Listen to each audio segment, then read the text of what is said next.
mennesker. Hvem har den hvide mand? Gamle mand. Gamle mand. Kalder du mig for gammel, hva'? Vagter, grib ham. Grib ham, vagter. Grib ham. Han skal lide i helvede. Smertefuld smerte. Jeg føler mig ung igen, fordi I siger, I er gamle. Nu skal I høre her, I to små unger, ikke? Ja. Præcis.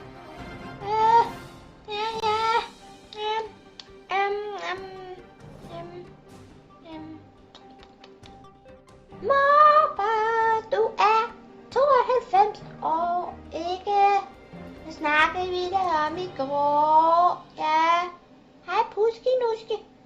Nu skal du bare stå der og glo på far. Nej, må man ikke. Nej.